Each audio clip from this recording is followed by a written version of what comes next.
Ladies and gentlemen, boys and girls, children of all ages, in Knoxville Saturday, Alabama and Tennessee will take that fateful run from the south end zone when I set, where the Crimson Tide will enter with flags that spell the state of Alabama out. And Tennessee will run from the north end zone through the T. And that is the story, surprisingly, nationally this week. I think I've heard more Tennessee talk this week on a national level than I ever have. And we'll get to that, but there's a lot going on in sports. This is Reckless Speculation. I'm Randall. That's Robbie. That's Brandon. How y'all doing? Robbie Davis, welcome in.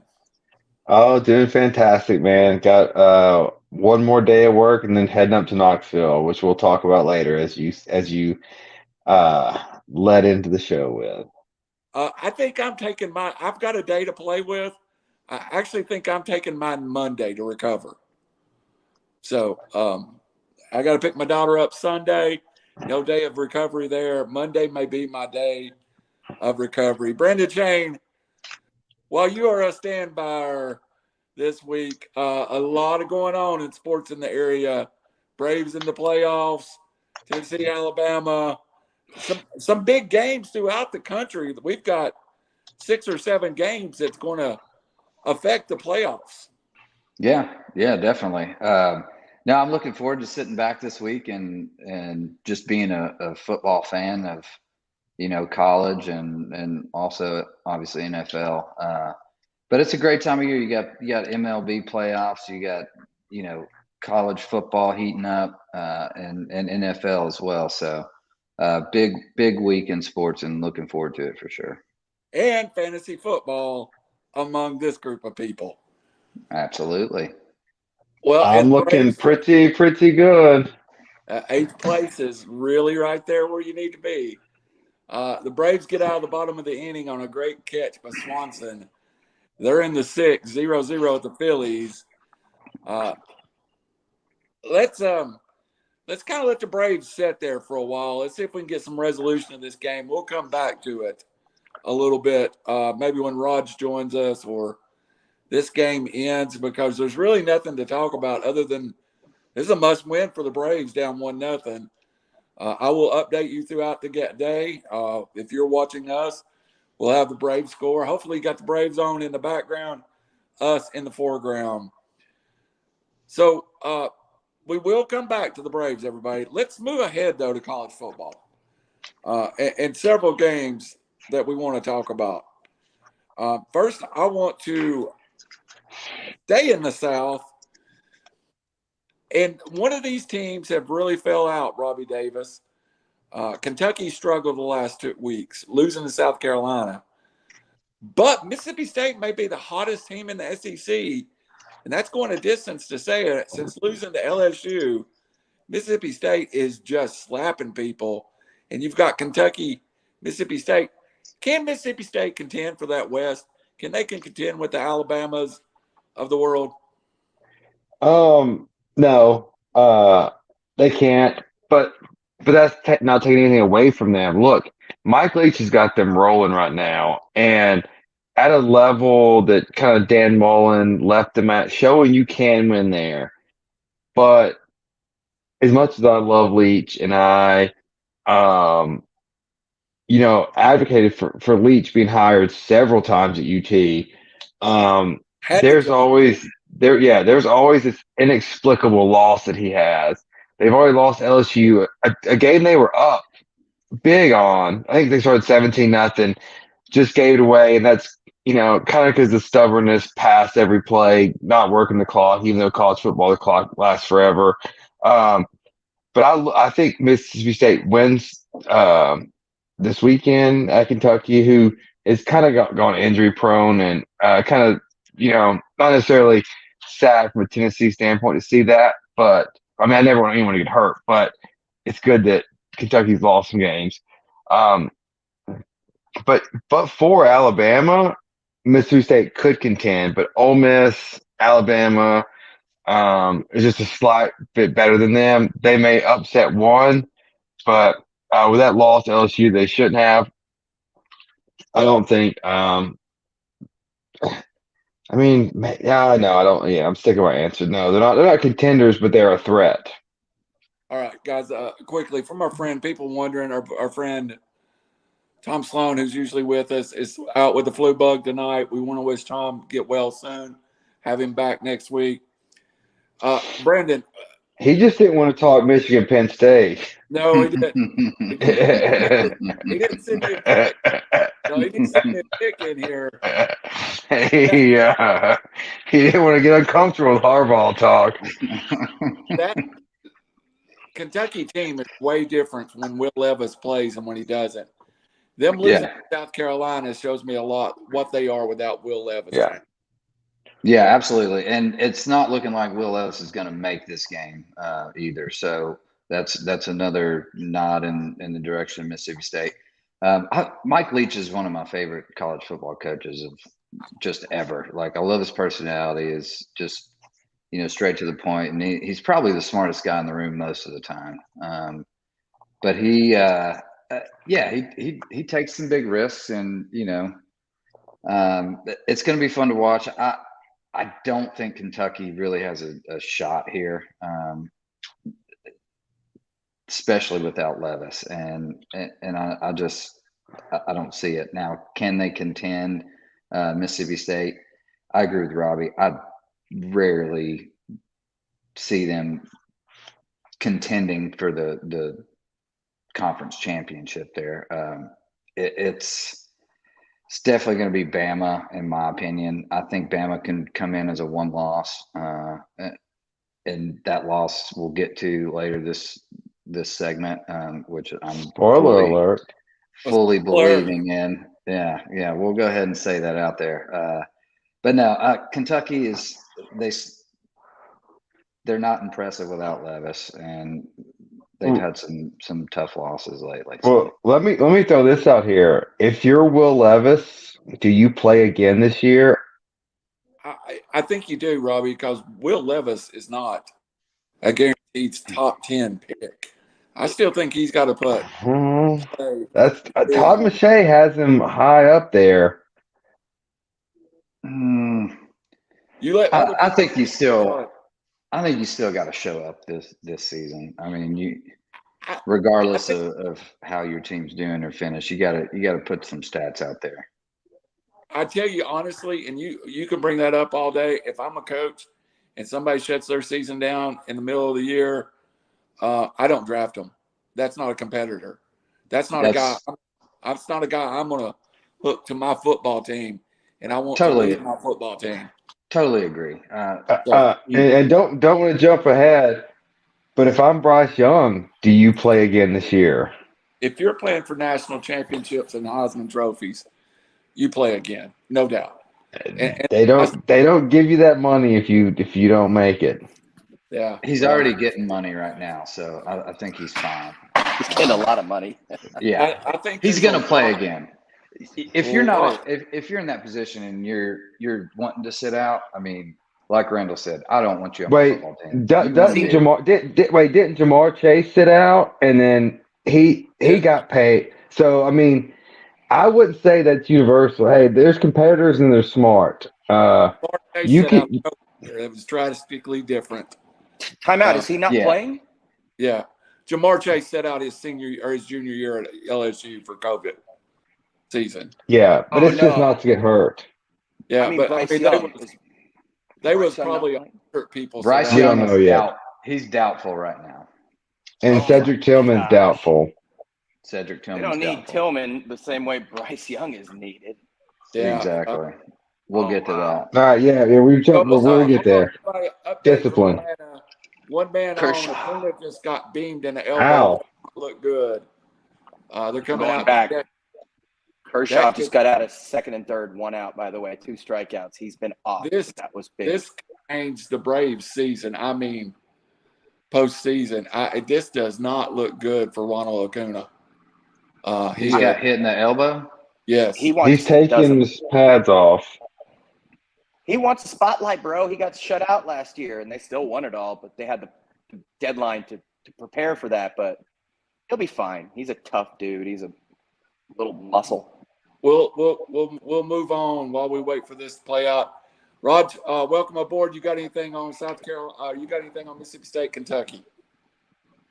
Are the quarterbacks playing? Levis is out. Then no. All I got right. nothing. Game 2 to talk about. Our friend Tom goes ahead and throws out "Go Big Blue." Oh, He wait. also throws out. A lot of experts think that he's more NFL ready than the other big two. I don't see it, but Acuna is. This does not look good. Raj, we'll start with you. Penn State, Michigan State. Penn State, Michigan. Handicap that game a little bit for us. Well, I'm having computer issues. I was actually ready for baseball. We're going to skip due to a back. number of reasons. Okay. I mean, I think Michigan with McCarthy, I've said this before, is just a different team, and it makes them able to compete with the other big boys. And I'll throw in Tennessee in there because if they faced right now, I'd take Tennessee, despite the defensive issues. McCarthy just changes that game, and Penn State is relatively untested. I'm not a believer in I can't even think right now. What's his name, the quarterback? I know his name. Clifford? Yeah, Sean Clifford. Yeah, I'm not a believer in him at all, but Nicholas Singleton looks unbelievable. However, Michigan stops the run as well as anybody in the country. With J.J. McCarthy, I'm all Michigan. I think Penn State's toughest game was at Auburn, and as you guys know and say consistently, Auburn is not really Auburn, or maybe they are Auburn with Brian Harsin. So I'm all Michigan in this. All right. It appears that Acuna is done. It does not look. Yeah, it appears his elbow is disjointed, and they will be removing him to the game. They're mutilating his elbow, and it appears that he is. Do you see that? What if there's a crack, a slight fracture? Yeah, he just waved them off. I believe they were wanting to take him out of the game, and is going to. So I don't know if he's being a drama queen because the way they push back on that elbow, you're done. You can't play, you can't swing the bat. So maybe he's just being a 20-year-old or 21-year-old, whatever this sensational freak of nature is. That looks awful, though. All right, guys. But come on, tough it out, bro. Michigan, Penn State. Brandon, what do you got? Ooh, inside of the elbow. Yeah. I'm leaning slightly Michigan here for the win. So overall consensus, I think Penn State covers. I think Michigan wins. Michigan, their offense is ranked like 98th in the country right now. It's not great. They haven't played, anybody of merit at this point. I mean, Colorado State, Hawaii, UConn, Maryland, Iowa, Indiana. It is 5 of the 6 last teams that they've played have been ranked 98 in offense. I think it's going to come down, to being able to stop the run with Penn State. Because when Sean Clifford throws the ball for 29 passes or fewer, he is 17-1. When he throws the ball 39 times or more, he's 1-5. So it's going to come down to the run. Michigan's run defense is ranked number 6 in the country. So that's going to be the battle. It's between the trenches. I think it's going to be a close game. I think Michigan gets the nod on the W, and I think Penn State will cover the 7. All right, Robbie Davis, what do you got on this game? This is just an odd one to me, not because of the matchups or anything about the stats. It's an odd one because you listen to the radio and you would think both these guys are on the hot seat. And it's like they're ranked 5 and 10. They're both undefeated. And it's like both fan bases are unhappy, but they're successful. Michigan went to the playoffs last year. This is just a weird feeling. I think it's going to be a high stress environment because, as much as you try to tune out the news, kids don't, and they hear it. And so I think there's more pressure on James Franklin actually that right now, even though he's on the road and he's got a lesser ranked team. But I think he needs to be close. I think a close loss is okay. A blowout, I think, is bad for him. But the stats are eerie similar. Michigan runs the ball better, but the passing is about the same. The receiving is about the same. Like lead head receivers, points per game, everything's eerie similar. And I think Penn State's played a slight harder schedule. So I'm looking forward to this one. This will be a great noon game to watch to get the day started. Robbie, I think you made a good parallel. I think if I'm handicapping this game, it feels the same as Tennessee, Alabama.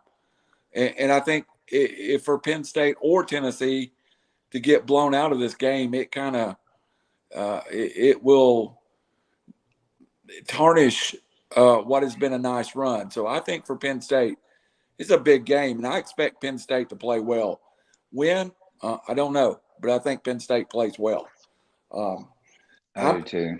I think Brandon may be on the nugget when he said Michigan wins, Penn State covers. I seem to like that too. Let's move on and get through these last couple of college games. Robbie, let's talk about TCU Oklahoma State, which I think is a fantastic football game. I agree. I think those are two exciting programs. Look, for all of us saying the Big 12 was dead, and me included in that, Baylor, TCU, not that Kansas is going to be a staying power, but they've at least brought some excitement. But yeah, this is another 9 or 8-13 game, both teams undefeated. Not sure why. I mean, I guess it's ABC and CBS, but I think ESPN should have put them in a different slot against what game day is going to be leading, hyping the whole time. It's kind of a weird programming thing. So I don't think a lot of people are going to watch this game, comparative, but yeah, like they literally average the same points per game, wide open offenses. Gundy has got the boys rolling. Like it's going to be good. It's, at TCU, the spreads, TCU -4. I think I like Oklahoma State on the road on this one. But this could be a shootout and a really fun game to watch. Not sadly, but I will be at Neyland Stadium. I won't see this game, but I will check it out on the after show. I am planning on. You can't help but see the score at Neyland Stadium, but I am going to DVR that game because I think it's worth a watch. Post if it's anything like I think it's going to be. Brandon, handicap it. I'll tell you guys, I'm kind of leaning to TCU when I get to my chance.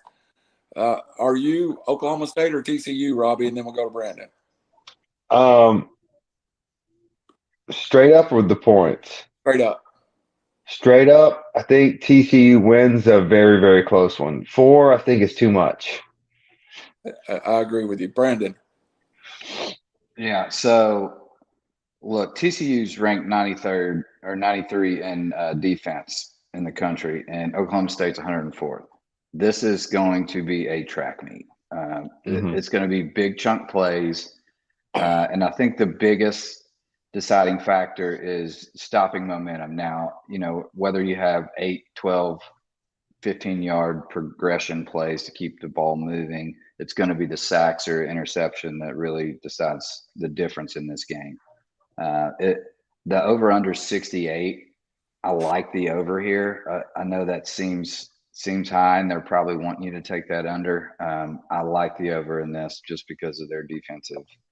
Both teams average 46 points. That seems low. This seems really low to me, and I'm kind of wanting to say Okie State pulls an upset here. I like their position right now, so I'm gonna call Okie State for the upset, and it's gonna be over 68. All right. Let's swing over. Let me unmute my friend Rod. The Braves just got a run off of a Matt Olson single, first and third, 2 outs in the 6th inning. Now up 1-0 on the Phillies. Go ahead, Raj. Oh, no, I was just saying you're so much more professional than I. I saw your face, but I hear Stephanie out of the room go, yeah, clapping her hands. My wife, who loves the Braves more than anything. Well, other than her kid. By the way, Where do you rank on that hierarchy? Like there's the dog, the cat, like 2 dogs, no the cat. plates. The cat died, so it's still ahead of me, but barely. Yeah. I gained on him, and then her parents, and then my niece and nephew, and then most of my friends. I'm probably like 11. That's no joke. Yeah. Last night I had not had beverages in a while. Playoff start, and I just felt like butt all day, but I was on fire. I was loud, so she didn't sleep much, and I think I fell below. Is that why you're in the cardboard box? Not? Pretty much. That was Kieran's art, by the way. That's my art. That's my set. This is his doghouse. Yeah. Doghouse wall art right there. I made a joke once that, like, Randall would probably, I mean, you guys would get it, Chicago and Peter Cetera. I was like, I wish I sounded like that guy when I was in the doghouse. Like, yes! Nobody can do that voice, but, man, I would get out of the doghouse so much. What happened? Braves score another run on a chopped roller that doesn't even make it halfway to the third base. You're a little ahead of me on YouTube. I'm DirecTV, so I heard Stephanie after you gave the recap go, yeah! But you need the ball to bounce your way, dude. It's very true in every sport, especially playoff baseball. But especially playoff baseball. TCU game, I'm torn because Oklahoma State is notorious under Gundy. I'm a man for basically not showing up, but still winning when they need to. Like, their defense seems to give up 58 and they score like 59 at home. But on the road, they've only played once, and they went to Baylor and they shut them down. I love TCU at home, but I'm with Shane, dude. I'm going Oklahoma State, or whoever said Oklahoma State. I think Spencer Sanders is a better quarterback than Duggan. I know he can do a lot, or Dugan, excuse me, and they just have more weapons. So they've only had one road game, but again, that was at Baylor, and they held them 25, which is pretty damn good. So I am Oklahoma State. While we're there, Raj, let's go ahead and jump up to USC Utah and let you handle that. We go back to baseball real fast. This is almost a must-win for Utah. And on the road for USC, it can be a trap here because Utah loses this game, hopes of the Pac-12 is gone. This would be their third loss. After falling to UCLA, kind of in a shocker last week.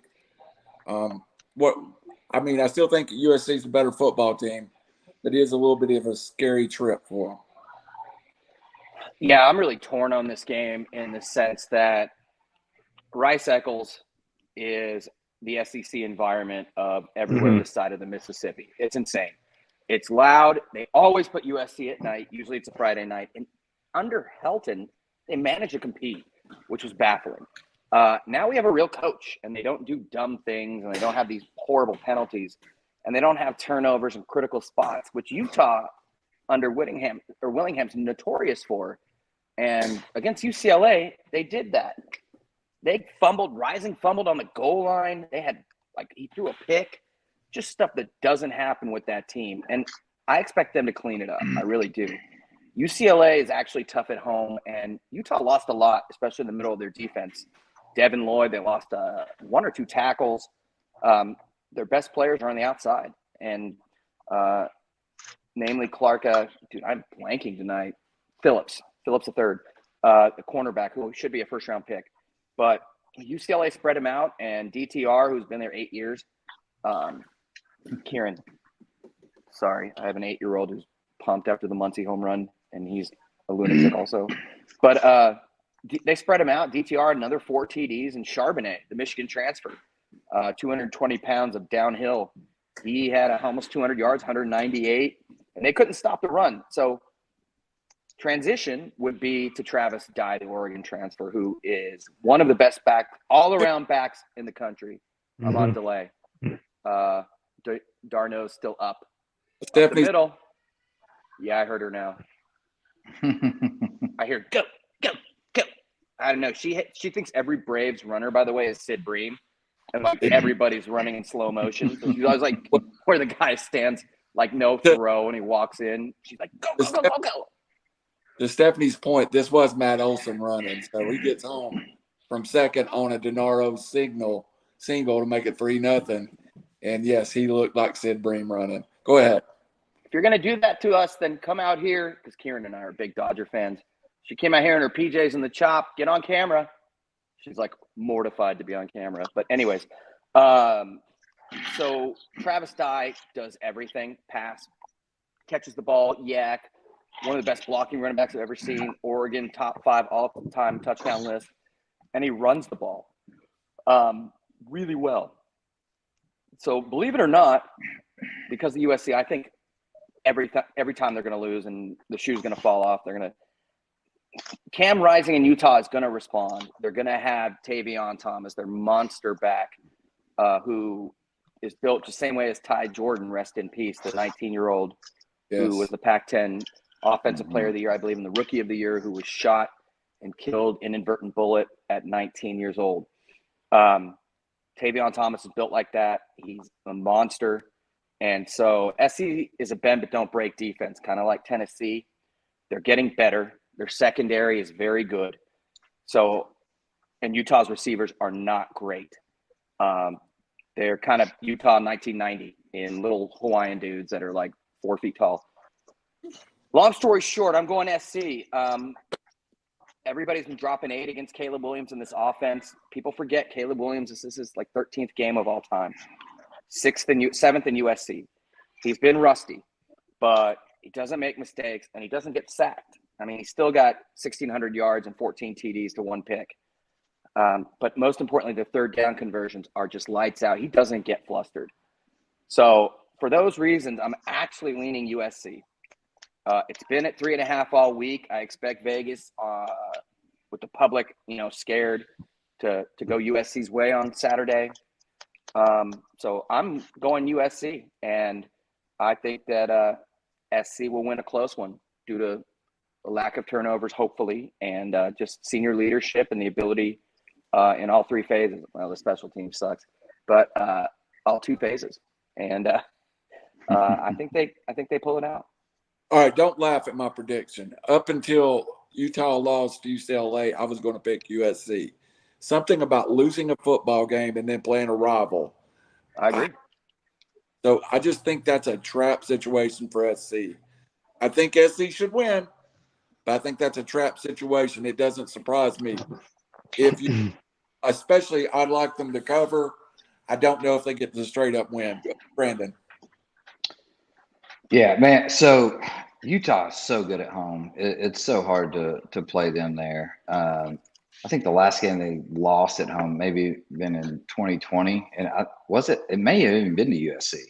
It was, and that Utah team was before Cam Rising. I think Charlie Brewer started that game, and they were ugly. Yeah. They turned over. To Randall's point, you won't see 2 back-to-back games with turnovers and mistakes. But sorry, go ahead. No, you're good. It's just like I said, they've been so good at home. It's really, really hard to not take them, especially like Randall's point with them being a little butthurt after that UCLA loss. They were our favorites preseason to win the Pac-12, and that kind of punch in the face in Florida, Florida's actually gotten worse since that game. It's hard. I want to lean USC so bad, just because I don't think Utah's as good as we thought they were this year. But man, it's really hard for me to go against them at home. Personally, I'm staying away from this entire game. But if you're a complete degenerate and need to bet on something, I would take USC plus 3.5. There is no better introduction to Robbie Davis. there. Well done. Yeah, yes. This spread has trap all over it. They want you to take USC, and the higher ranked team getting points. Look, no disrespect to Oregon. Oregon is loud and it's rowdy. Utah is the toughest place to play in the Pac-12, and especially at night in the altitude, it's going to get a little chilly. I was looking at 66. That weather will drop as it gets as night presses on. This is a Vegas special. This is a loss Is this live? USC can For a second absorb again, though, now and it still knows. have the Pac-12 in its sights. But yeah, no, I'm taking Utah, and I'll take the points. All right, quickly, guys, and not to break it down too much, just because we want to get back to baseball and we're going to leave plenty to see Alabama. Does Syracuse, undefeated, have a chance with North Carolina State, or has this been? If you've looked at that Syracuse schedule, it's a joke. Outside the win over Purdue, I think it's pretty weak. Syracuse, North Carolina State. Anybody making a case for Syracuse? Yes. Okay, go ahead. I like Syracuse, and Devin Leary has appeared to be out at this point. NC State's quarterback, so that's and they're on the road here. I like Syracuse in this situation. I mean, there's a reason Vegas has them at 3.5-point favorites,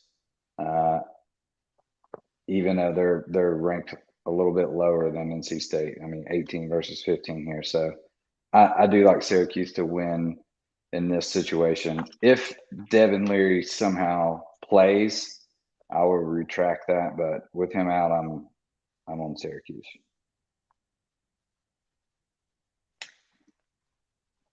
Yeah, I can't believe Syracuse is ranked, and I can't believe they changed the name of. Unmute yourself. Can you hear me? Yeah, I can hear you. There we go. Roger. Can you hear me? Yeah, I can hear you now. To your point, they last real loss was 2019 because 20 was the COVID year where USC was like 5-1 with Dum Dum. Before that, they had one loss in. It looks like one loss in 2018. Like they average half a loss a year over the last 7 years. Ding dong hit a double. That's Machado. It's 2-2 LA and San Diego. Are you talking about Syracuse? No, Utah. Oh. Bad. I also agree with what you just said. I kind of heard that and my brain transitioned because Kershaw's not Kershaw and it's kicking us off. Sean Tucker is Sean Tucker. Interesting enough, if most people don't know him, you should know him. He's one of the best backs all around in the country. But I don't see it with Syracuse. I think they've kind of slipped their way up. Their only road game was against Connecticut at Connecticut. Other than that, they got a mistake-prone Louisville, which is pretty much every game. They did beat Purdue I'm not a Purdue believer. Some people like them. Oh, my God. They beat Purdue. Hold the phone. Exactly. Everyone, stop the presses. If you beat Purdue, championship. People were like, Purdue looks good. They could have lost one. The quarterback, he looks like Neil O'Donnell to me. He's like 40 and doesn't do anything great. So long story short, I'll take NC State. I know it's at home, but NC State's got speed. They're very undisciplined, though, and we haven't seen the NC State that we thought we would see. Their best win being, I guess, Florida State, and they got lucky as heck that game. They beat Texas Tech at home also, but I think this will be an ugly game that I will not watch, and I'm leaning NC State with, my apologies, the spread being, what was it again? 3.5 Syracuse. Yeah, I'll definitely go NC State on that. I'm on money line NC State. Robbie Davis closes out. Yeah, I mean, ever since they changed the Carrier Dome to the JMA Wireless Dome, really fell off on liking ACC football.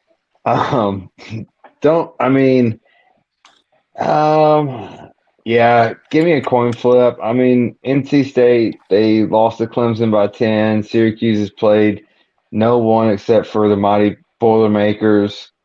Um, I would that NC State's win over Texas Tech kind of impresses me, so I'll take them on the road.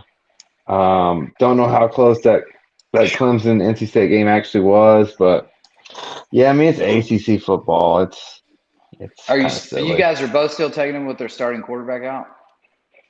I don't know who the Leary's not quarterback playing? is. Devin Leary's not playing? Leary's out. Oh, well, Oh boy. I'm so sorry. Usually I'm on top of everything, and no. do you know who their backup is? Okay, so he's doubtful. He's doubtful right now. Jack That's his injury Chambers. report. Yeah, Jack exactly. Chambers. They played all three quarterbacks. Could be Jack Bauer. It's not going to matter. So Yeah, Jack. this is not a follow our bet segment. Just to clarify for our viewers, I'm just I don't know saying, who any of these teams are. That's why I'm on Chambers- Syracuse, because Chambers is a different type of quarterback. A kid from Georgia. He's little, 5'10", 180, Doug Flutie. So it's going to be a different offense, and they've got a week to prepare. He's Who coaches Syracuse? I mean, Is it Chambers Dino is- Neighbors yes, still? yes, it Yeah. is. It is. I don't know why I said Doug Marone. But So, yes, I have I'm- a very important this is a point. trap game. Go ahead. Sorry.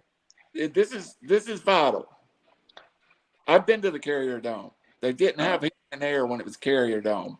Yeah, Now- that's what made it funny. Now they're the J5 wireless. That's what made it awesome. It's they didn't have air conditioning.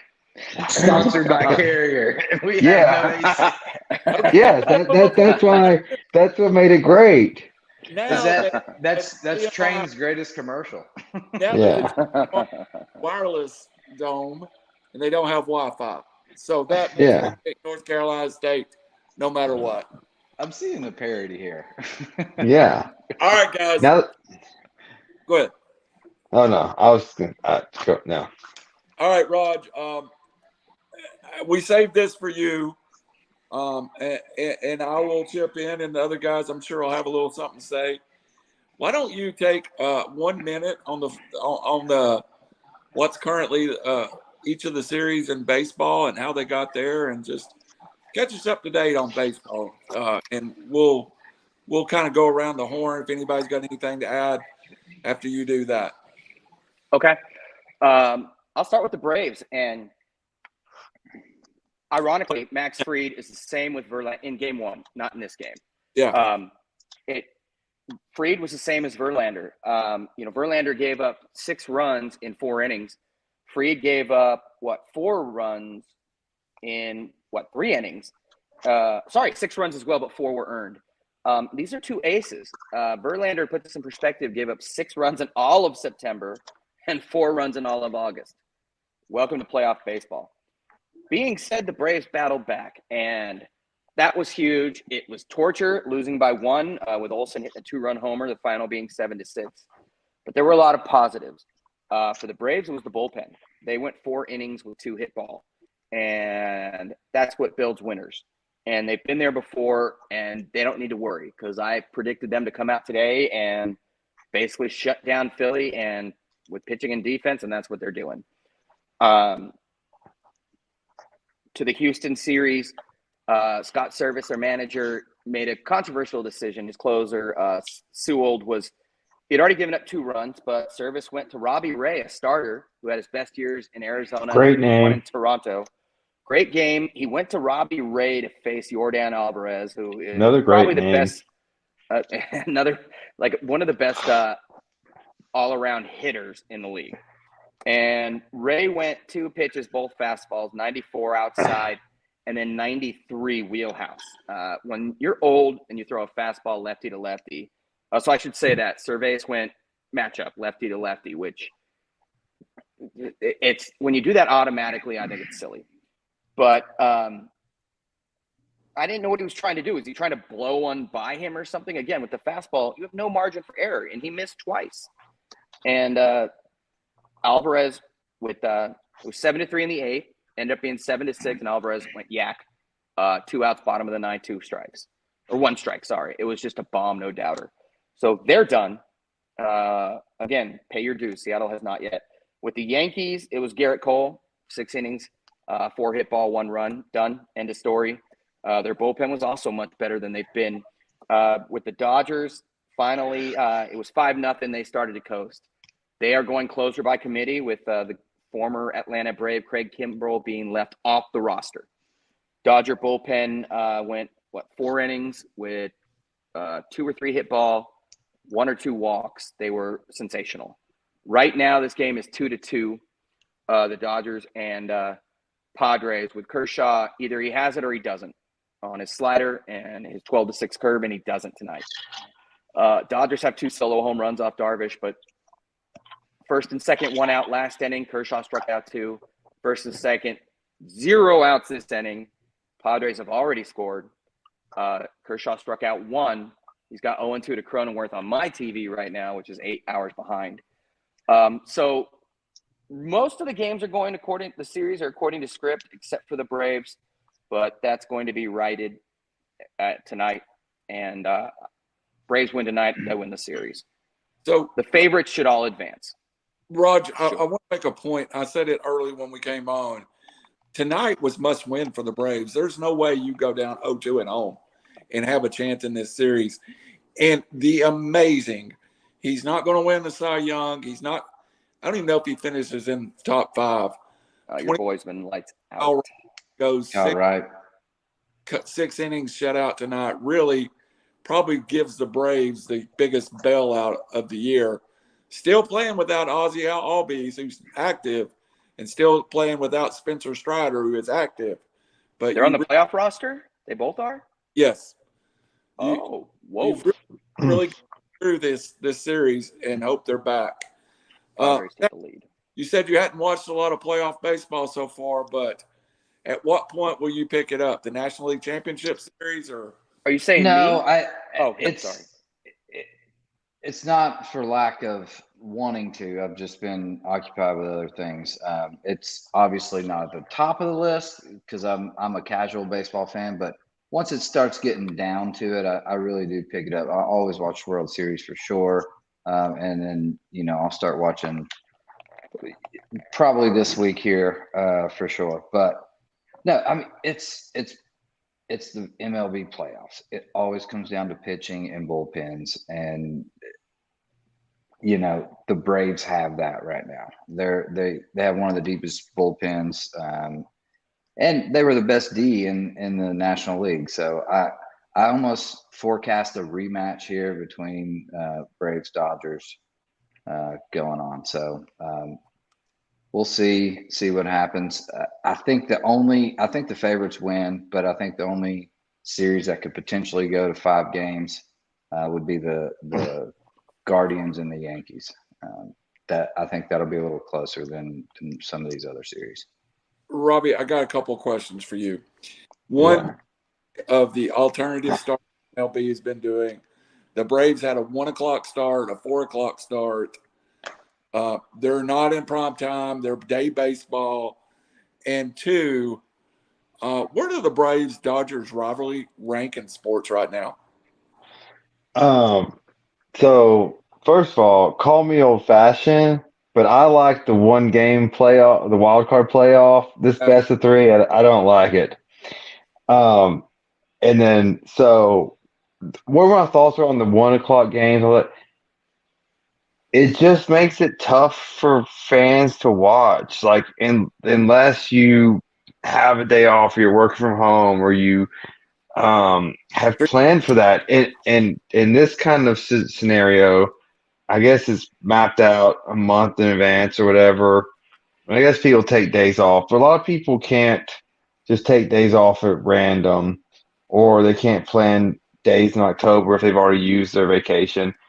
So, and Tom's told me something about Midwest weather, and doesn't make any sense to me because last time I checked, the Braves are in Atlanta and they're playing at 1, so Midwest weather doesn't make sense to me. And then the West Coast teams, the Dodgers and Padres never have weather concerns. I get I've talked about the schedule on baseball hundreds of times, so I'm not going to go into that there. What was the second part of the question?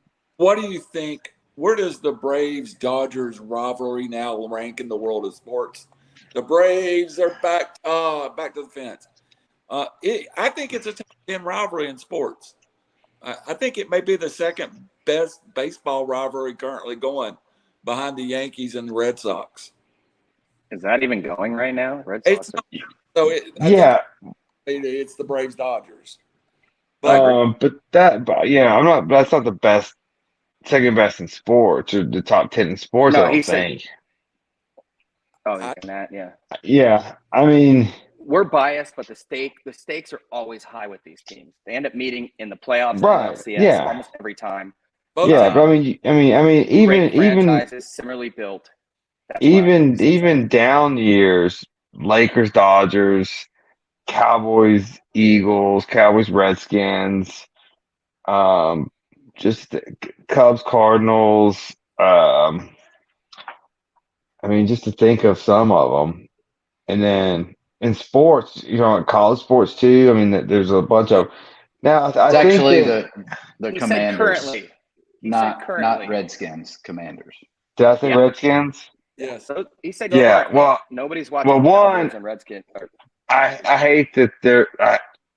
I mean, football team. They should have just been the Washington football team. And Cleveland should be the Cleveland baseball team. That Right. would have been cool too. Agreed. But no, the Dodgers, Atlanta to get your.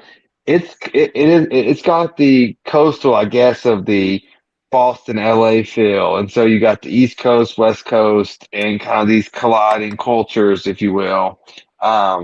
So yeah, I mean, I can see it being, if they meet again this year, I think and then the trade with Freeman kind of anteed up things. A lot of Mhm. storylines and their old NL West rivals. How Atlanta was Yeah. in the National League I West did it is exactly. baffling, but they were. It's And yeah, a similar feel to the Lakers Celtics. Two of the better franchises basically playing for championships every year. That's that. I don't think it's the Lakers Celtics of the 80s. yeah. I think Well, and the Dodgers building by money, and the Braves building by GM. Moneyball. Actually, Yeah, not true. Moneyball. Kind of. They Braves- did do it with Betts and Freeman, but most of the roster is through the Dodger organization or cast-offs. So the Braves GM Anthopoulos is a disciple of Andrew Friedman. They're very similarly built organizations set up for the future. The Braves are better long-term right now, but I think they're both. That adds to the mystique of the series, in my opinion. They will probably be competing for the next decade. Yeah, exactly, and they're very similarly built, actually. I think there's a little cultural bias or cultural clash to them, the way they're built. The Braves are a very Latin, Central American built organization. The Dodgers are more built off of that what I call the American college baseball system. So it's a little bit different, but it's similar. Real quick, the Braves' international scouting became different with Anthopoulos. The Dodgers were the first to set up academies in Latin American countries, good or bad, depending on your political views. They've notoriously had discovered Latin American players. Unfortunately, with Anthopoulos, the Braves have stolen all of our thunder. You're right. They're exceptionally built with young Latin American talent. But that was also an Anthopoulos Friedman deal right there. Again, another storyline. Granted, storylines built more so for people like Randall and I, Yes. who it's for those that love baseball and love the Dodgers and Braves. Our biggest rivals, the Giants, but and I think now it's the Braves. I mean, it is the Braves. I think the Dodgers Braves exudes the Braves Mets right now, and the Mets would be our equivalent to the Giants. But Well, no, but it is so similar to the Lakers and the Celtics of the 80s. It was like, look, you're playing the teams you're playing. So the Dodgers are playing the Padres, the Giants, right, but they're keeping an eye on what's going on the East Coast, and the Braves are playing the Mets, the Phillies, the Nationals, and but what are they doing? And Yep. So it does parallel. All right, guys. I want to jump to the NFL for just 5 minutes because I think there's two games that we need to talk about real fast, and we'll talk about them in the group. Really, this is the definition of the AFC West, in my opinion.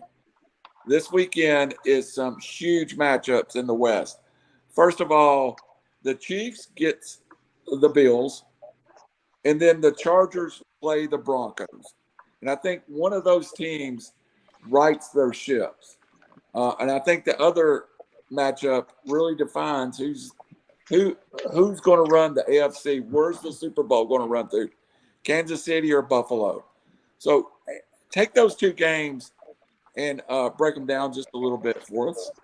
Robbie, we'll start with you. Yeah, so starting off with Buffalo at Kansas City. Well, one, I can't believe Kansas City's a underdog at home. That's very surprising. Man, Kelsey put on a show this weekend. Probably the most unstoppable player now in football. Maybe overtook Tyreek Hill as that. Kansas City has not missed a beat. They're averaging the same points as last year. But Buffalo's a machine. This is a. I think is this the Sunday night game or the Monday night game? But this is a drop. 325 on Sunday. Yeah, this is a get off the red zone. Watch this game. Must see. I'm actually happy the Titans are going to bye this week. So full red zone all day until this game. Turn this one on. Yes, it's just the best of the best on this game, and I'm looking forward to it. I think KC at home wins, but I wouldn't be surprised either way. The other game, the Chargers and Denver, I can't remember Bill Parcells' exact quote, but it's something along this lines: is don't let your perceived bias get in the way of what you're looking at. We want the Chargers to be good. We want Russell Wilson to be good. It could just happen that both of them have fallen off the radar now. And so we keep thinking they're good, but they may not. So which one rights the ship? That's not equivalent to which one wins. One of them has to win, but unless one of them looks really good, they're not going to right the ship. Denver has shown me nothing that shows they're going to right the ship. The Chargers have shown some flashes of getting ahead and then losing, and their coach is an arrogant. I don't know him, but he seems like an arrogant little guy, or he could be tall. An arrogant guy who he's trying to play Madden out there. Well, there's a reason why people that play Madden don't coach football, because going for it on every fourth down does not make statistical sense. And these algorithms they run don't take into account players' tiredness, who they're matched up with. It's just these stupid algorithms. So, long story short, I don't think LA or Denver gets right this week. I think it's just someone's going to win, someone's going to lose, and they've still got an uphill battle to get right. And then Buffalo KC, yeah, excited to see. I think it will be a rematch in the AFC Championship, regardless of who wins, but it's jockeying for position. But neither the AFC East now or the AFC West seems a lot difficult. So it's going to be, I think they're going to be the 1 and 2 seeds. Sounds good. I think you're right. I think the team that loses is maybe done. I don't think one gets right, but the one that loses may be done. Brandon, yeah, that's fair. Brandon, run us down that 2 games. All right, Chiefs Bills. This is definitely must-see TV for sure. Especially after the coin flip last year and all that went down. You don't think Josh Allen has a chip on his shoulder for this game? I know it's still in season, but I'm sorry. Anybody that's got a TV, flip to the Braves right now. You got to see the catch that Austin Riley just made. Go ahead, Brandon. No, so my wife just said, "Holy sh!" after that catch. So the Chiefs are tied for the most receiving touchdowns in the NFL right now, which is 12. Oh, And look, this Bills Hey. offense has two dudes in Stephon Diggs and Gabe Davis. And they're going to probably double Stephon Gibbs and try and shut him down. But you saw what Gabe Davis did last week. The biggest difference I see in this game versus, Chiefs versus Raiders, which we just recently watched. All right. So Raiders, when they're blitzing and running pass rush, and they got to the quarterback and disturbed Patrick Mahomes. He's just, he's a magician back there. He runs around and gets crazy. But the biggest difference is they were running man-to-man defense at a lot of those times on the blitz. Buffalo doesn't run a lot of man-to-man. They run a lot of cover one and cover two. And this is where you're going to see Mahomes struggle to find that guy. I mean, you can run in the NFL man-to-man defense 3 or 4 seconds. I mean, any longer than that, the wide receiver is going to get open. Like, it's just inevitable. These guys are just too good. When you shut that down and keep everything in space, you're not going to see these big chunk plays like Travis Kelce had. I really like the Bills here on this one. I do. I think Mahomes is fantastic, best quarterback in the NFL. But the Bills, with the addition of Von Miller, AJ Epinesa, screw his name up, I'm sure. I think you nailed it. Daquan Jones. I mean, this pass rush is lethal, and it's pretty deadly in the secondary as well. So I really like the Bills here on this one. Chargers Broncos. After watching that Thursday night game against the Broncos and Colts, it might have been the worst NFL game in history I've ever watched. I lost 3.5 hours of my life that I can never get back. It was the worst game ever. Both Russell Wilson. Amazon should call them want their money back for what they're Everyone paying. should get a free month of Amazon Prime because of that game, having to watch that game. Like, it was so terrible. Russell Wilson is falling off, dude. I have no belief in him whatsoever. He looks completely disinterested, like uninterested. Like, he's just not even connected to the team. He's over on the sideline smiling. There's a meme going around, like his receiver or somebody was looking at him, and he's over here just like chewing bubble gum and like taking a shot of Gatorade, like just not a care in the world. I don't like his position. Now the Broncos defense and pass or run defense, rush defense is really good, but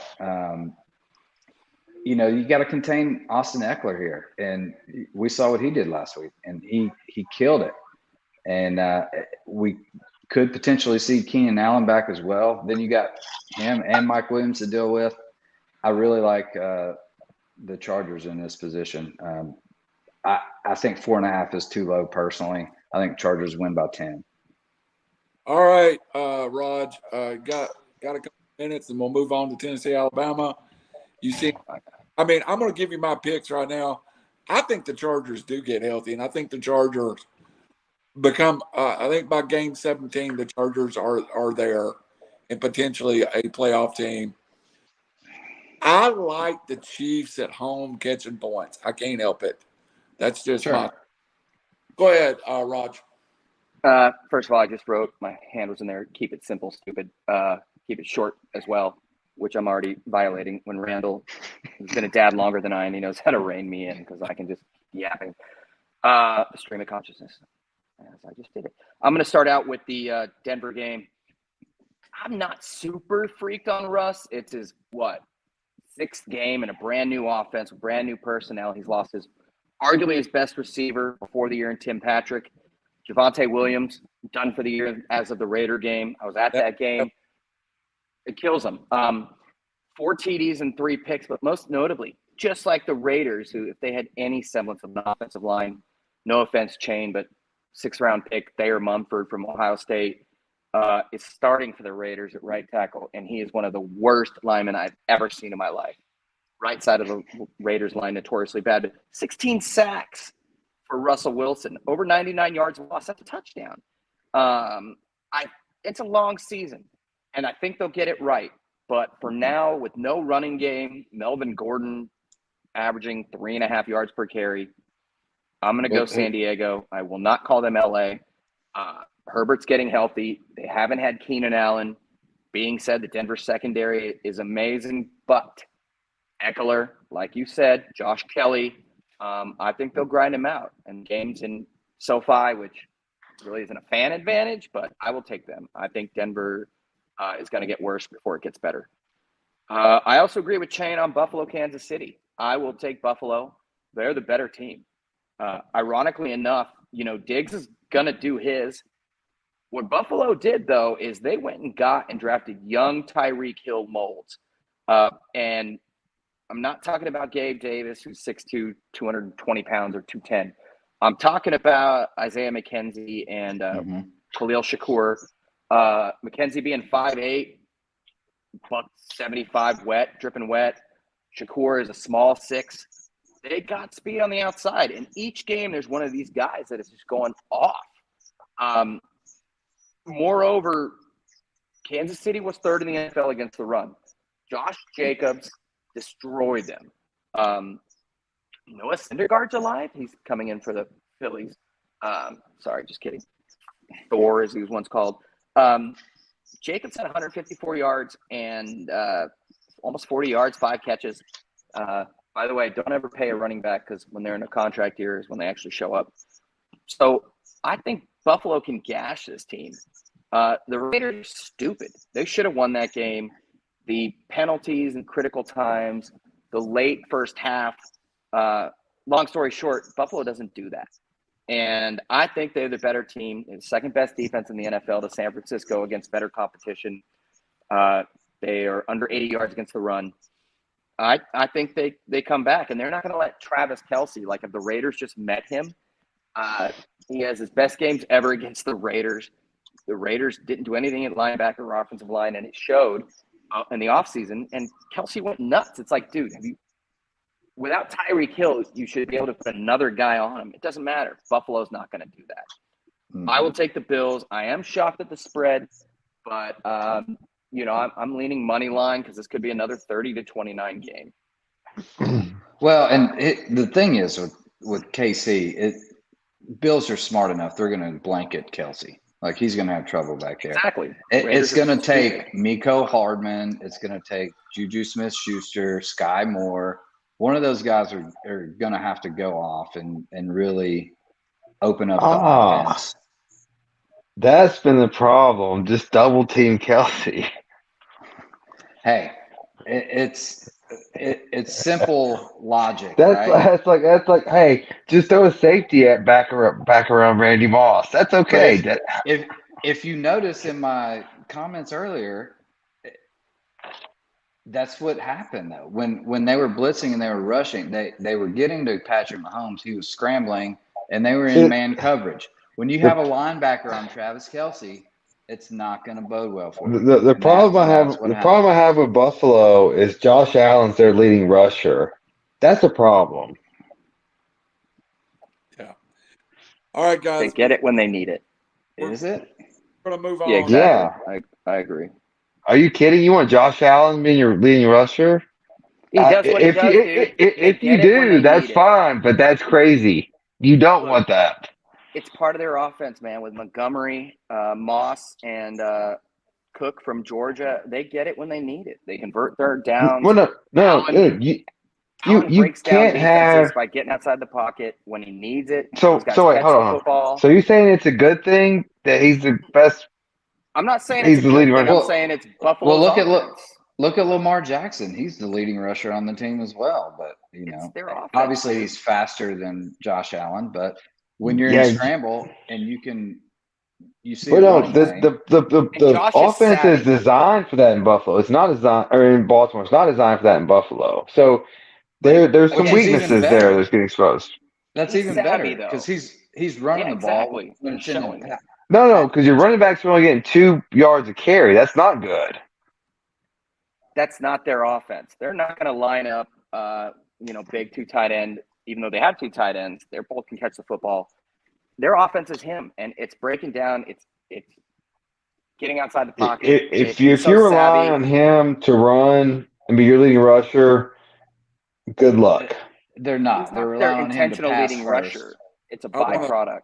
I want to And when everyone drops back, Wow. he takes off. So While I he's wanna young, wrap this one up and move on up the road to Knoxville. We got about 25 minutes to discuss.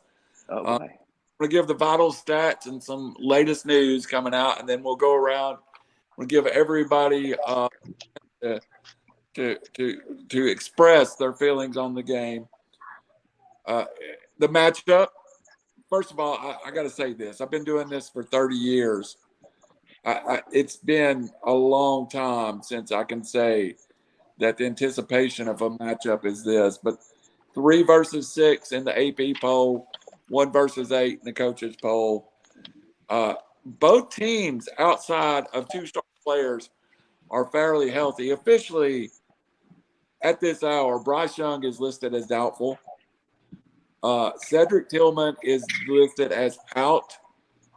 I think there's still some small play, but I think we all know that Cedric Tillman's probably pointed towards out. Bryce Young, I would say, be a game time decision.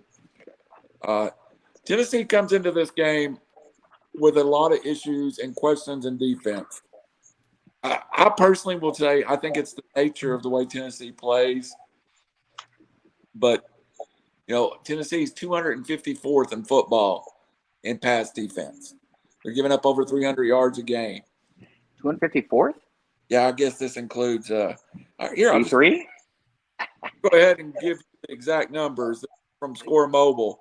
183 in total yards, 254 in passing yards, 20th in rushing, 134th in points, and 84st in third down conversion. It probably includes SBS Division One. Austin Riley files one up. I thought lied to me for a second. That game's over. 7. First question I have for everyone: what happens to that line once Bryce Young is? If we get word Bryce Young is playing before Saturday or not playing, does that line move? And the second question, I'd like everybody, you have freedom to answer whatever you want, but I would like for you to address this question too. Is this good for college football? Is this good regionally for college football? I've had a bunch of Alabama fans. As you know, I do a show in Sylvania, Alabama, outside of Fort Payne. That's on weekly. And most of the comments down there has been, we would like Tennessee to be good. This feels good. We want this to be a big game environment. I think it's good that both teams feels like it's a big game environment. We'll get a picks after this segment, but Robbie, I'll open up with you. Whatever other thoughts you've got, but please address the Bryce Young situation and the feel of the game at the big game. Yeah, and I'll get to the Bryce Young. So, Anywhere.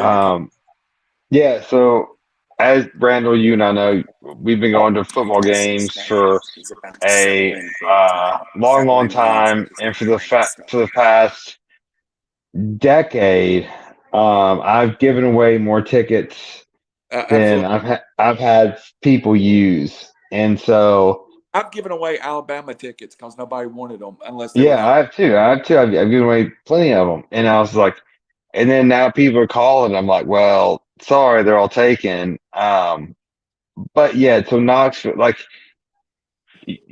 if Raj was there, Randall, you were there, I was there for Florida. This is going to be bigger and it's going to be more insane. Probably one of the loudest environments that I'm expecting to ever be in. Like, it's going to be nuts. What this means, or so what the Bryce Young thing means is, if Bryce Young announces he's playing, I think it's going to jump back up to 10.5. Minus Alabama, obviously. And then I think it'll get bet down a little, but I think it'll settle around that 9-point range. But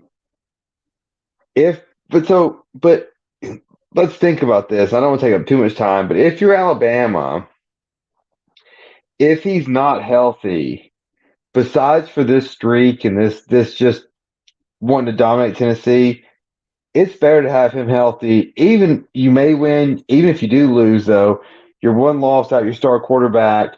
You run the West, you get Georgia or Tennessee in the East, and you beat them. If you win that SEC, you're in. It doesn't matter. Like it doesn't matter. And so I'm thinking about like, are you thinking of this? Like, I don't know if Alabama sees this game as what Tennessee sees this game anymore.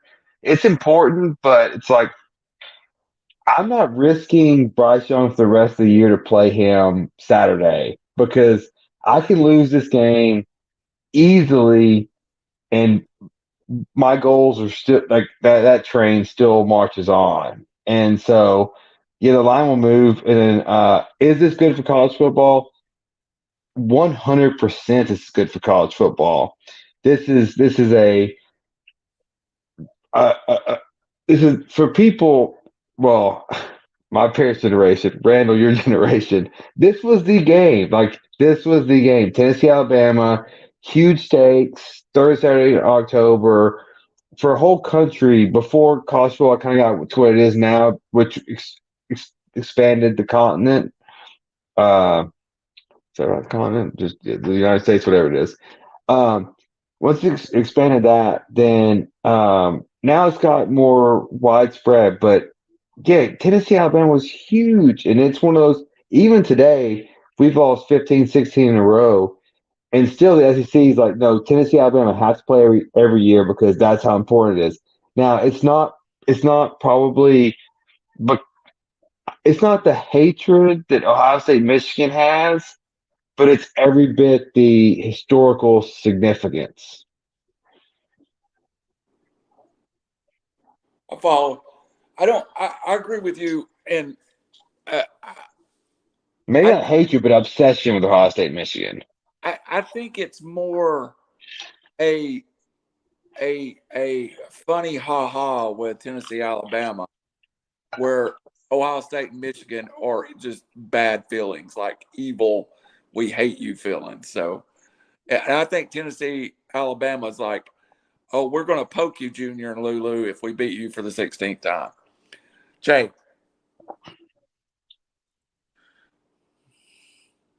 He's on mute.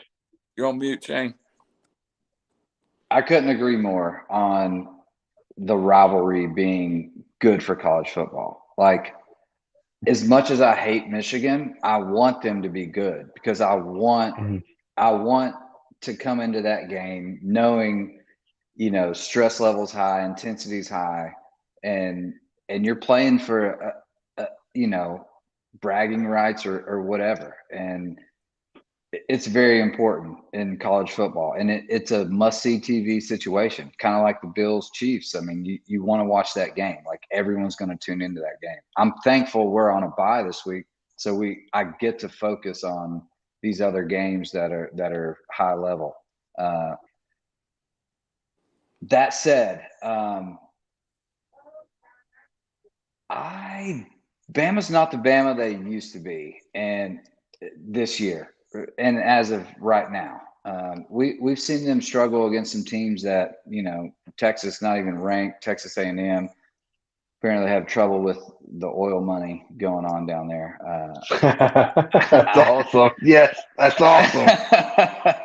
So I don't know what's happening, but they slice it. They're slick on the quick leaps. They can't get good footing. yeah, it's too slick on those fields. I don't know what it is, but look, Bryce Young is doubtful right now, and I 100% agree with Robbie. This is not a must-win game for Saban and Bama.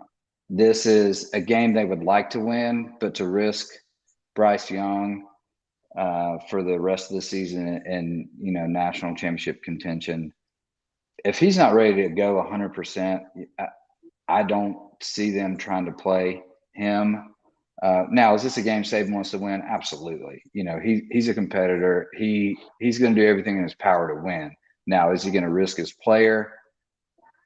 Like I said, if it's not 100%, I doubt that. But man, is this game going to be good? And it is a must-see TV. And Neyland Stadium, at this game right now, at this point in college football, it will be the loudest stadium to date this year.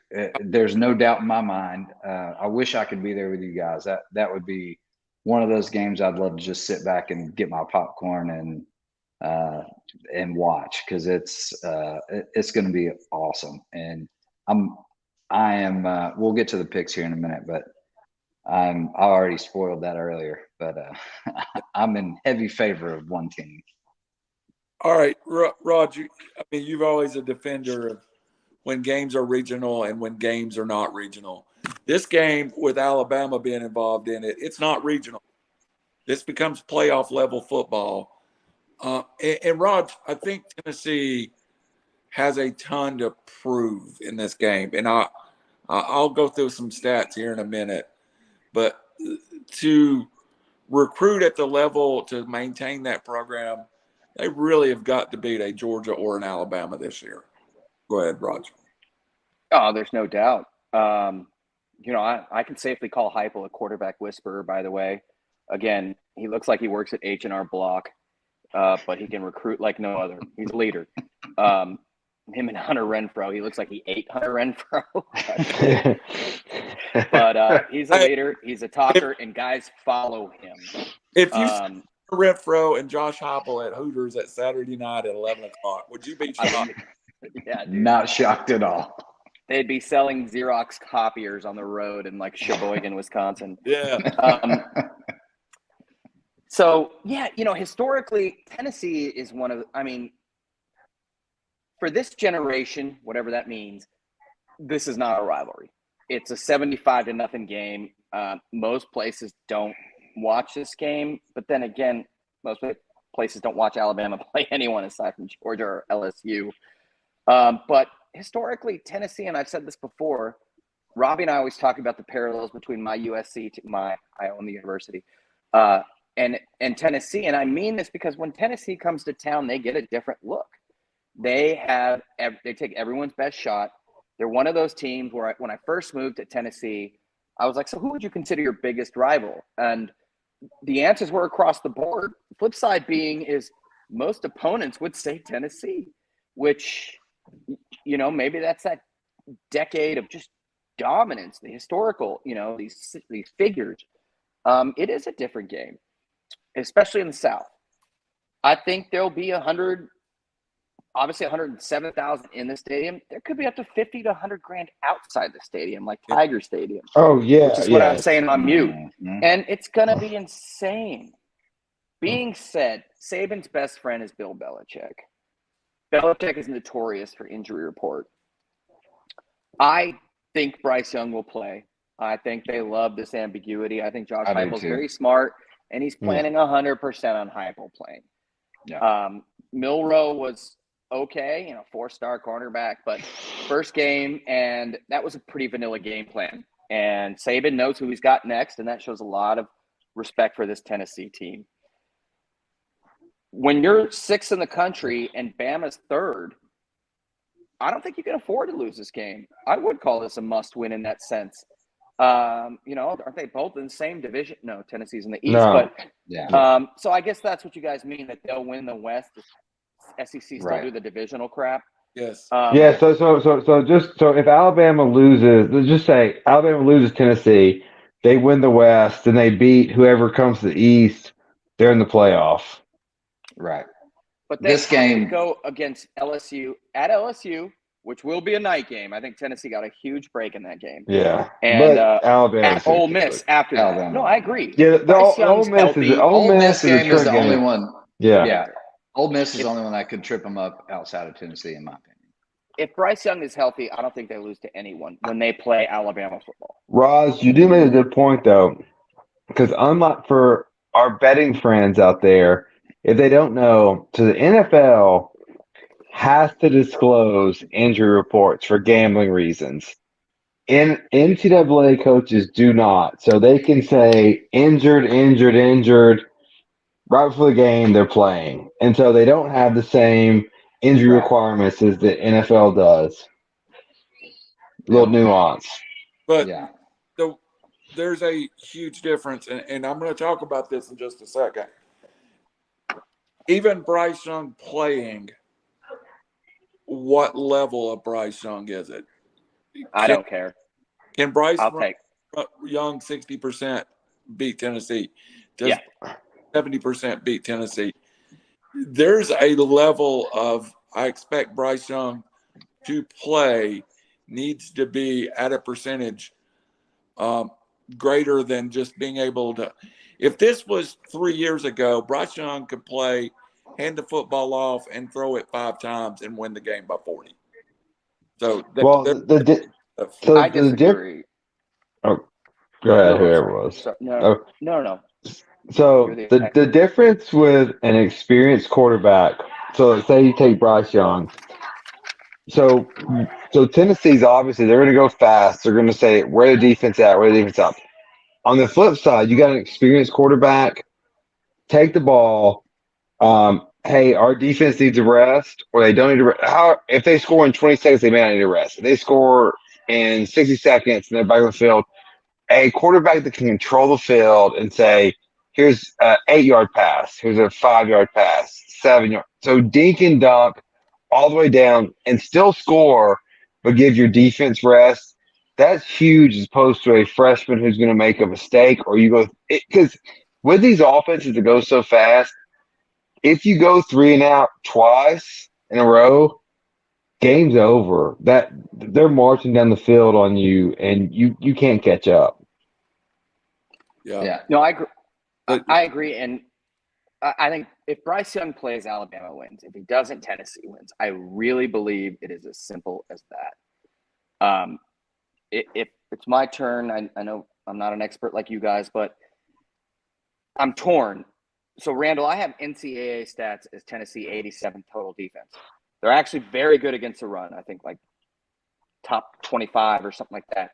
They're 120, I wrote it down, 8th against the pass. And they haven't exactly played like crazy passing defense or offenses. Emory Jones looks sensational. Bryce Young is the most effective, efficient quarterback in the country. He won the Heisman for a reason. Now, Tennessee being decent against the run, who leads NCAAs in running the football? Jameer Gibbs, rather. No, it's not over, Allison. Allison, no. No, Allison, Robbie's wife, after it was over. it's not over. Roz is yelling at you, huh? It's not. You got to go do something. Take out the trash. 8.3 yards per carry for Gibbs. Alabama rushing offense 3rd in the country. They don't run it that much, and they're 3rd behind like triple option Air Force and Army. Long story short, again, I believe they went vanilla last week. They were going to win the game no matter what.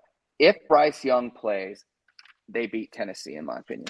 Being said, what we lament about Tennessee's defense, 87th in the NCAA.com stats, they are the epitome, just like my Trojans, of bend but don't break. They're top 25 in sacks. They're top 25 in red zone defense. I think I actually wrote it down because I was shocked by that stat. It doesn't matter. They're really good at it. 3rd down defense. They're 33rd. So they're 6th in red zone defense. They are bend but don't break. But with Bryce Young and Bama, that doesn't matter. So, and also, Bama's 18th total sacks. The Tennessee line is good, but not good enough. There's a lot of Hendon Hooker there, who, by the way, is my Heisman pick at this point. He's the number 1 quarterback in the country, in my opinion. He's gone from undrafted to about a 3rd or 2nd rounder. And a lot of that's Heupel, a lot of that's him, obviously. Don't want to discredit the young man. 3rd in QBR. But anyways, overall, we'll go Bama. They both are good, 4-1 against the spread. Bama's 4-2, but I don't count Texas A&M with Milroe and their game plan. It is going to be insane there. So if Bryce Young plays, they don't turn the ball over. If he doesn't play, they turn the ball over. And in that environment, which will be the loudest stadium probably on record, the acoustics and the architecture isn't conducive to that, like Tiger Stadium. But I was there for that Florida game, and I've been to other UT games, and I've probably been to 1,000 football games in my life. Not really. That was the loudest stadium I've ever been to. So this game's going to be, but same token, you take the crowd out early, which Bama can do, and they'll quiet the crowd. So efficiency, turnovers, running the ball, passing the ball, balance. Bryce Young plays. I'll take Alabama. The line is fluctuated half a point, and we don't even know who's playing. And obviously Heupel has tons of job security, and like but you're still in this moment, and so how does he handle it? And like that's what you've seen, like Kiffin and a lot of like Kirby Smart's early years. Like people freak out because Saban's on the other side, so just stay focused on what you want to do and what your motive is, and like don't freak out because Saban's on the other side, because he is beatable. But you just have to play your game. I mean, he's not very beatable. Not very beatable, but there is a slight chance you can win. Yeah. So Heupel's been there though, and I hate to be that guy. I hate playing the game, but he did, and the highest level, and he doesn't look phased. Now maybe he's thinking about cheeseburgers. I don't know, but his face reaction never changes. I think he's a born leader. He's a young Andy Reid. All right, he really is, and he's going to go to OU. I hate to say it. That was No, he's not. No, he's not. I think he will. I think he'll go back. I've got another quick little thing, Randall, before you wrap this up here. I'm just so first off, Bama. Obviously, this is Tennessee's getting some respect here. We all said we didn't think College Game Day was going to come back. They're going to be back there. That's a big deal. National respect for Tennessee in this game. And SEC Nation. Yeah, and SEC Nation, which I could give two craps about. Yeah, what is that? But no, ESPN's flying their whole fleet to Knoxville. Yeah, well, like I'm saying, they're getting national respect here. But here's the thing. Like you said, to your point, Robbie, these kids cannot play outside themselves. And I think Heupel's going to be smart enough to teach that. And look, they run a fast-paced offense, but it's surprisingly balanced. They do a lot of run. You would think with a high-paced offense like that, you would throw the ball quite a bit more than you do run it, and they're surprisingly balanced. I don't run against Bama though. Probably not, but that's the thing is you got Hooker in the back, and Hooker can make the plays when he needs to make them. And I mean, he's been sensational this year. And Josh Allen-esque college. Yeah, he's good. Will Anderson's the key to play. That guy's a freak. Yeah, look, I just disappeared in that one game. I don't care if Bryce Young plays or not. This team is beatable this year, and if this is the stage to do it on, if they're going to get beat, this is the time they lose. And that is my pick. I'll take the Vols money line. They're going to win this game. So with Bryce Young, with or without. I wonder if those guys will agree with that. Let me give you some historical. Let me call it relevant history about this rivalry. There's always a clear breaking point. In 2007, Saban beats Philip Fulmer and really launches the Nick Saban era. In 1993, Philip Fulmer beats the defending national champions and launches the Fulmer era. 1994, excuse me. In 1982, Johnny Majors beats Bear Bryant and launches the Johnny Majors era. In 1960, Bear Bryant beats Bob Nealon and launches the Bear Bryant era. There are always these games in this series has some defining moment to it. And this is one of those defining moments. I think if Tennessee loses, it sets the program back a little bit. If they lose, if they play well, they can recruit well. If you let in front of Carnell Tate, a 5-star quarterback that's in town, a 5-star lineman, you are laying an egg in front of your future. So it's imperative that Tennessee plays well. Let me ask Randall, you guys this. I agree with Rob. Real quick. Bama's Bama.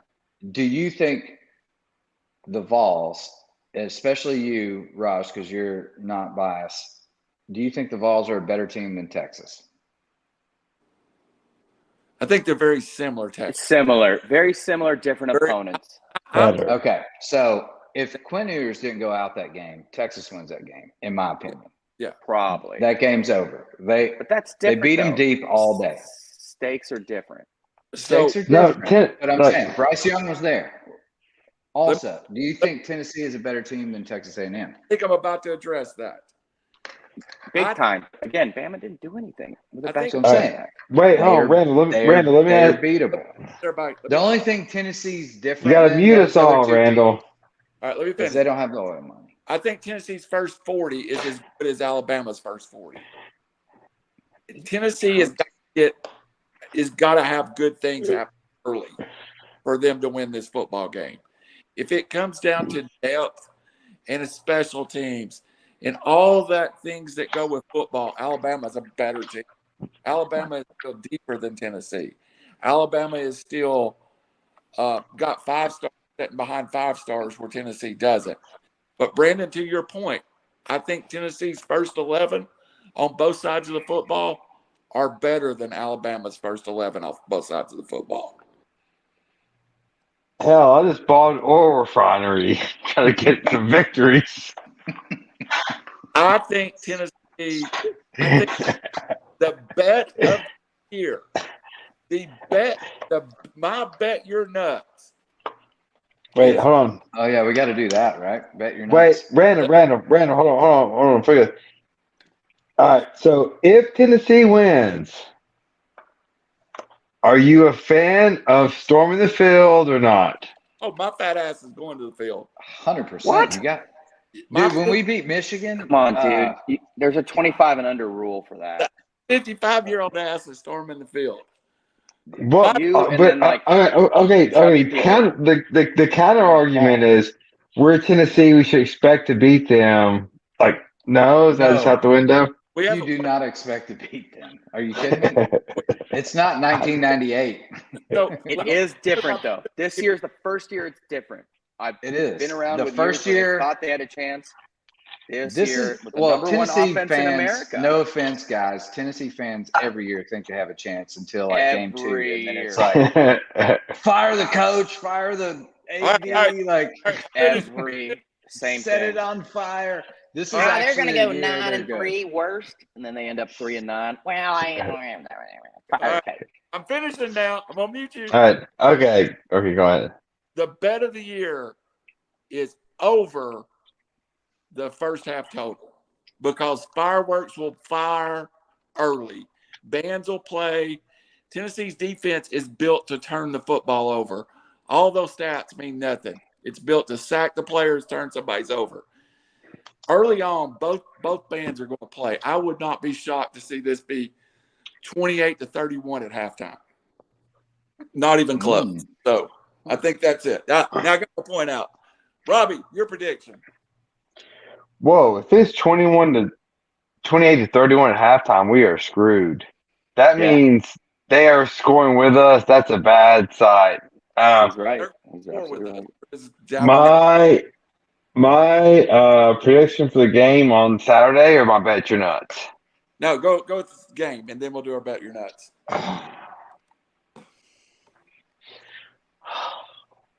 I don't know if I can do it because I can't wrap my head around it. You have to. You have to. I know it's hard, dude. When I picked USC and Utah, I didn't feel right. It's gonna be 42-41 Alabama. All right, Shane. Completely disagree. I think it's going to be a little lower scoring than that. I'm saying 34-38. All right, Rob.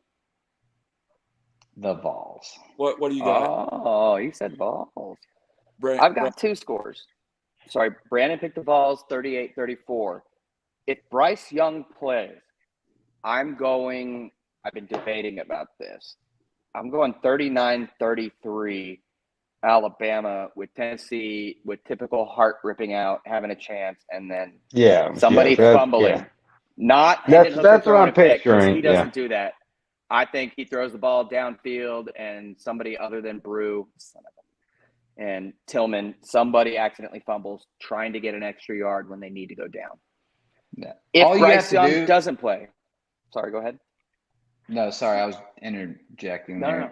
All you have to do is wrap up Bryce Young. Obviously, we saw that in the Texas matchup. If you just tackle the guy at the end of the game, maybe you have a chance there. Texas should have won that game if Quinn didn't go out. So I'm still biased about that. They should have been smacked in the face. Again, dude, Right. Game 2 at Tech. Sorry, Randall, go ahead. I know it's crazy, but I don't think Bryce Young plays. I I wouldn't play him. he's doubtful right now. So I don't think he I don't plays. think he does. I think he does. This is a big game, dude, in the sense that, like, Bama also – look, I don't want to be They don't overly have to dramatic. win this game, though. No, they don't. Kinda No. do. What if they lose LSU and Alabama back-to-back? They're not going to and lose Bryce to Young- LSU. Well, if Come Bryce on, Young LSU's doesn't play- garbage. If that's a night LSU's game, terrible. that's different. I agree. But Tennessee those and are two back-to-back Georgia road are games, the and best two teams in the East. Milroe is not that great. And the I SEC think we can Network, ESPN happens to schedule Alabama, and they're prime. There'll be a noon game at LSU too. They happen to say exactly. give them some favor. This is Randall's worst nightmares. That's just babbling. Pickett. Sorry. I'm going. So I said 39-33 with Bryce Young. Don't go Without baseball Bryce topic. Young. Oh, crap. Sorry, another hit. Without Bryce Young, I'm going 33-20 Tennessee, because I don't think they can score with them. It's going to be fun. Let's do our normal stuff. Let's get around to bet your nuts. I've already gave my bet your nuts, and I can't find the number. My phone's not working. But give me over halftime Tennessee Alabama, whatever the total is. Over halftime Tennessee Alabama is my First bet. half. Anybody got a number on that? Probably 3.5, I'd assume, just math wise. He said over, though. What do you think the number total is? Over the total points? Half. Yeah, that's what you're looking at. Yeah. Give me a second. You go ahead, Robbie. I'll According to pull it up. Randall, that's like 60.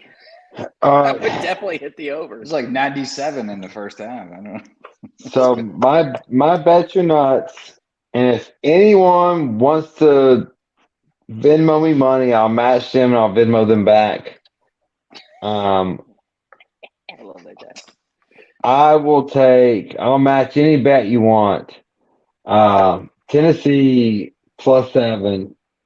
It's gonna cover, man. I know everything's going against us. We may not win, but Josh Hobbs is gonna put some points on the board, and it will be close. Shane, did you get that halftime? I'm working on it right now. All right. Go ahead. Go to Raj real quick. I realize my score against Tennessee Bama is contradictory to what I'm about to say, because if Bryce Young plays, I think they cover. So let me amend it to like 43-35. How about that? That's 8. Unless it goes up to not, whatever. And we throw the football through, and he steps out. Do you have an old man calculator over there? Dude, whatever it was, it used to be in my brain, and then whatever's still there is not a calculator. That's for damn sure.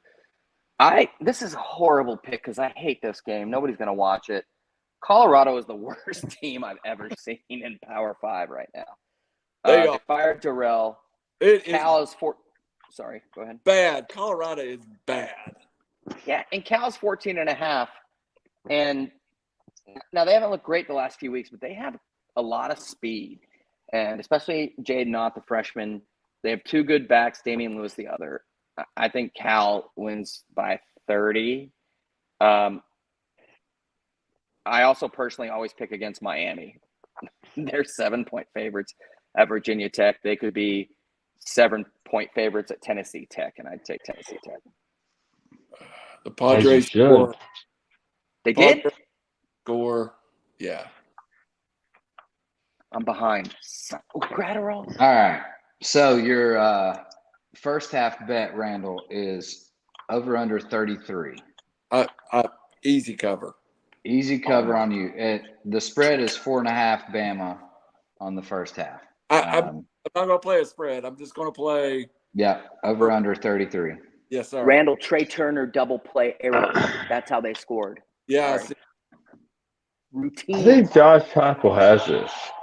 All right, so bet your nuts. I've got 2 for you. So you can bet them separate, which I would recommend for sure. And then also sprinkle a little on a Hey, parlay nuts here. come in a pair. Exactly.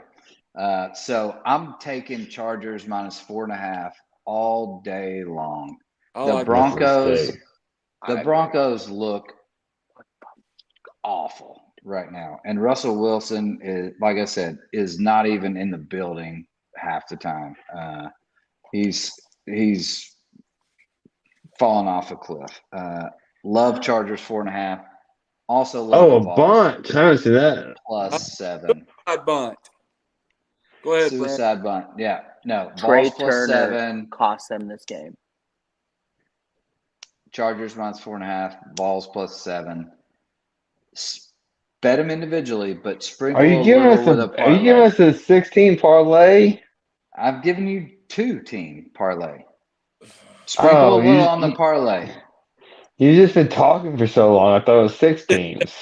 Well, you guys keep talking about the damn game. I can't get a word in. Suicide bunt got him out 2 outs. That's a big momentum swing. So let's start with our final words for the night. Anybody want? Maybe when Randall gets us some money, we can have like a little big board like Bear on game day. We can start having our parlays up there and start putting little sprinkles on there. I'm waiting on them. Randall, Dave Portnoy. I'm waiting on you. Randall, when are we get these funds for our home studios? We're soon. Soon as Dave Portnoy finds us. All right, Robbie, wrap us up on final words.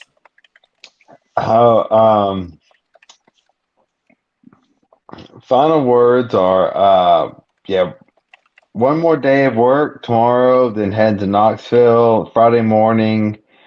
Gonna jog around campus. I'm gonna look forward to the vibe. Everything's gonna be nuts, and then game day, SC Nation.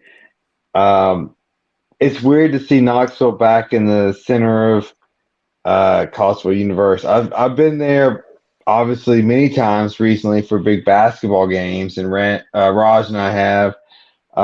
This is the first time for a football. I mean, not the first time, but Florida games, but it's good to see it back for football because it's always been basketball the last decade or so. Sad Fort Sanders Yacht Club closed, so Raj and I have to figure out a new way to get Capri Suns infused with vodka, but we will. And fentanyl. Yeah. Yeah, but no, I'm looking forward to it. Yeah, so I'll be up there early Friday morning, and then it's gonna be a great atmosphere all weekend. It's good it's a 3:30 start because you guys would be dead if it was an 8 o'clock start. All the fans Yes, would be oh yeah. wasted. So Well, you know what? I hate these e-tickets. So last weekend, Alice had to get me to the game. Because I'm like, I was like, what did Jeff send me? And then I was like, it's all nonsense. It slows the line down so much because people are drunk and stupid. let me say my point. I'm going to be brief. I've been a season ticket holder since around 1990, and I've saw greatness in Neyland Stadium. I probably saw every game that Peyton Manning played in a Tennessee uniform. Every single game, home or road. I saw Jamal Lewis. I saw Reggie White play in Neyland Stadium. And it's been frustrating because I feel like for the last decade, and everybody says 15 years, whatever, but it really was, when Lane Kiffin was there, I still felt like we were part of college football. Derek Duke, I feel like slowly it fell off. And then Butch Jones, it was just horrible. And Jeremy Pruitt. It got to be, I gave money to buy football tickets, not to be part of the college football world. I've never felt like we were part of the big game. I enjoyed going to UTC more than I did to UT because I felt like I was just going up there to lose. Yeah.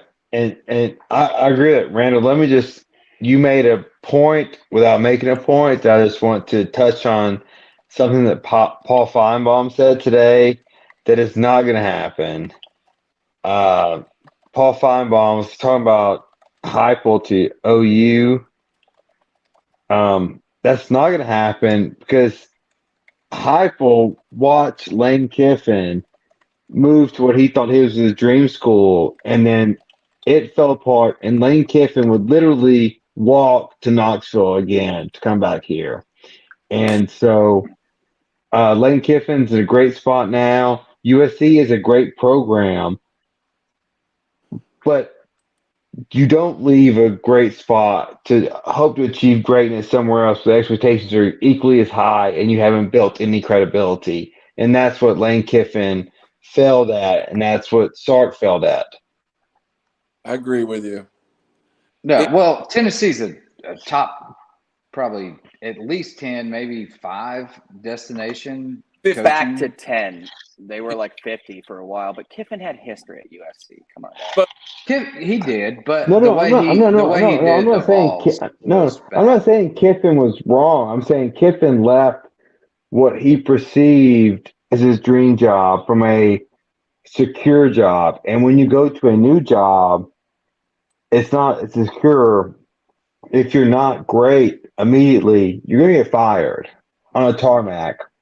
It pains me to say this, but Urban Meyer did it and did pretty good. But No, Urban Meyer's one of the great, and my second greatest coach of all time in college. Let me finish it up, then I'll come over to Ron. It got to be funny to the Tennessee. He's not a good human being. Because I love but he can coach. It wasn't about football. It got to be where it wasn't about even going there. And then tonight I'm sitting here and I'm watching Freddie Freeman, and this is really bringing it out. I'm watching Freddie Freeman in a Dodgers uniform, and every time he stands to the plate, my heart is like, get a hit, Freddie. Sports is the one thing you can love so much it breaks your heart. He went yak. So only hit the postseason. Love sports, and I've come to understand that now that we're back a little bit and it's fun and the Braves are in the playoffs, I've been blessed in my sports journey. I've been really lucky to root for some teams that were pretty good. My Atlanta Falcons, we can talk about another time, but I've had good teams to root for, and I'm really excited about Saturday. I am super excited about Saturday. And I'm thankful. I would leave, Brandon, to your point.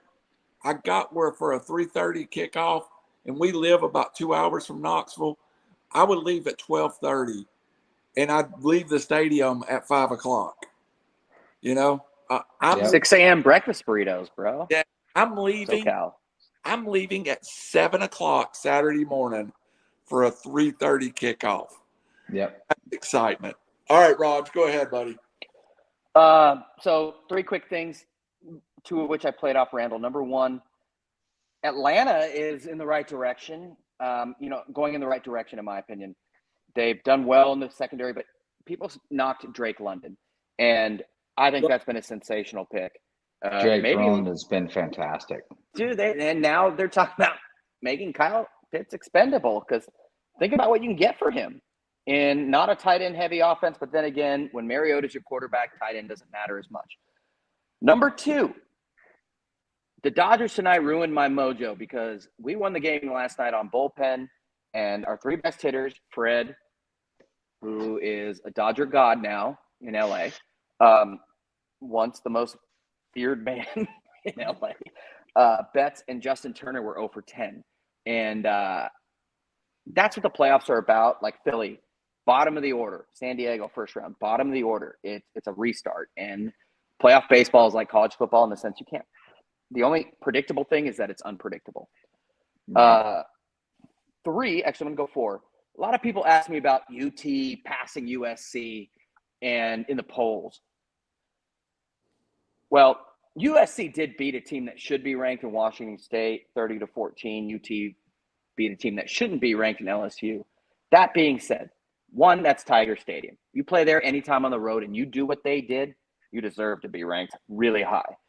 2, the polls are stupid. They don't matter. It's October. They don't face It's so irrelevant. We're not going to 100%. get there. I mean, dude, Pac-12. I mean, we're the Pac-12 for now. SC, 39 new players. They will be in the playoffs soon, but not this year. And finally, on that point, Tennessee plays Alabama. If they win, they're going to be ranked really high. If they lose, they'll drop some. It doesn't matter. Finally, I'm going to give you guys credit. In Knoxville and living in this area, there's always one big game where we're going to be back. Everything's going to switch. This is finally that game. But the recruiting stakes are not high for Tennessee, in my opinion, because Bama's Bama, and nobody loses people because you lose to Bama, because if that were the case, then nobody would ever have a recruit. I think Tennessee's going to keep it close, and that's going to get more kids to Tennessee because Heupel's going to be – coaches always say, you coming here will help us get past that hump. We'll put – we'll bury the champ. Bury the champ. I think it's a bigger deal for Alabama with a 78,000-year-old Saban. I think he was born the same year Randall was. And he is one to me. But it's going to signify kind of a changing of the guard. I don't mean to be that dramatic, but Bama's got more to lose than Tennessee. And I think everything's pointing Knoxville no matter what. Win or lose, I think it'll be close if they lose. If they win, it's because homeboy is not playing. Homeboy being Bryce Young. Over his head. That's good. We need to tie it up. Will Smith, you're so slow. Sorry. Man on first. Now first and third. I thought Muncie went yard, but it was a long single. 4-3 San Diego. But I think this is a win-win for Tennessee either way. I know it's hard for Tennessee fans to understand that. You know that there's always this big game, and this is the biggest game, and I can remember it, Tennessee, even more than like the Peyton Manning's Florida games. This is it. But conversely, it's not going to affect them. I think they're in such a great position that they're going to be fine either way, whereas Bama has, dare I say, more to lose. I mean, they've been a dynasty for 28 years, but this could be a big changing of the guard because that is a great football program with facilities in Tennessee. You know, you got kids choosing between the same university, bigger fan base, better stadium. A lot more to lose for Alabama. Never thought I'd say that. All right, Brandon. Last time I said you were going last, but Brandon. Yeah, so big game this weekend, UT Bama for sure. I'm going to be glued to the TV watching this one. I've been friends with a lot of UT fans, or I am friends with a lot of UT fans that every year it's been, this year's different. This year's actually different. Yeah. Identical thought. You know what I'm saying? Like, this year's actually different. Like, I don't just even go by them. I go by the eye. I know it pains me to tell them that. Exactly, dude. But I go by the eye test, and this team's pretty damn good.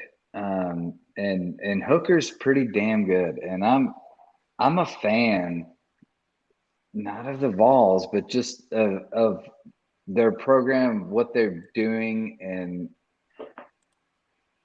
if they're going to beat Bama, this is the year, because Bama's on an off year according to their standards, and Tennessee is on the up and up, and this is the prime stage for that situation to happen.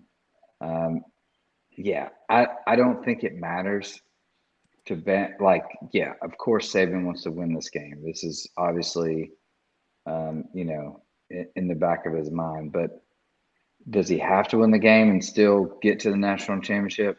No, he doesn't. Does Tennessee? Yeah, they do. Tennessee has to win this game. Wait. Tennessee's days are brighter in the future. It's like USC. No, but they're going to be there. But yeah, it's going to suck for you and I, dude. These guys. Even if Tennessee loses by 3 points or something close, it's still, like you said, a win, a huge win for Tennessee. Long term, yes. Absolutely. Recruits out of the wazoo here after that. But I really like Tennessee in this game. Like I said, that was my bet your nuts. I'd take the points all day, +7 in Neyland. It's going to be electric, and man, I'm looking forward to it. This is the number one game that I will sit there and I'll pull out a bottle of bourbon and I'll be watching this game. If Me we too. win, And we if play we Utah. win, if we win, the goalpost will end up in the river. I promise you that. Are you going to rush the field? Even No, if you're sitting in the first row? I am not. I will He has not. legal responsibilities. Yes, I will watch from afar. Hey, You're gonna be passing out your card, being like, "Hey, I can get Yeah. Because I'm right. I can get you out of jail." those upper deck folks, they don't rush the field. They're a little too. I'm down with the white trash people. Most of them are chubby, dude. They'll jump and bounce. I'll jump it. It's a great football weekend, and I'll be honest with you. I want to watch Penn State and Michigan really bad. I'm thinking I'll probably see a little of that highlight at my tailgate. So I know, but if you could wish on two teams to lose more, I wish both of them could absolutely lose because it's going to be. Agreed. Did Randall give us his pick? They're the two worst coaches in. Randall, what is your pick? Yeah, with Bryce Young, without Bryce Young. I'd like to hear it. I think Alabama wins with a healthy Bryce Young.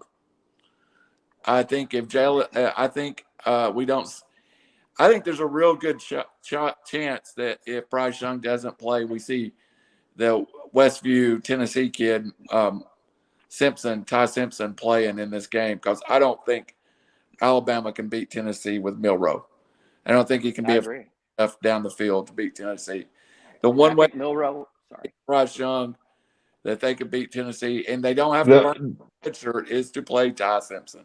My only concern is we have not shown we've never faced anyone like Will Anderson, and so we've got to chop block him every play, chop block and like get him away from Hendon Hooker. He was absent in the Texas game, one play, which wasn't Will Anderson one-on-one abusing people. Oh God, is that a double play? Get that son of a. All right, for Randall Cunningham, I'm going to finish the Dodgers. Man, dude, I'm strangely rooting for the Dodgers. I want the Braves and Dodgers so bad again that I can't. I want to see that again for sure. Oh no, I'm going for San Diego. Hey, if it's San Diego, Atlanta, y'all can come stay at my house in San Diego. We had first and third, no outs, and didn't get a run. I'll just fly up for that as well. Yeah. For Raj, frustrated.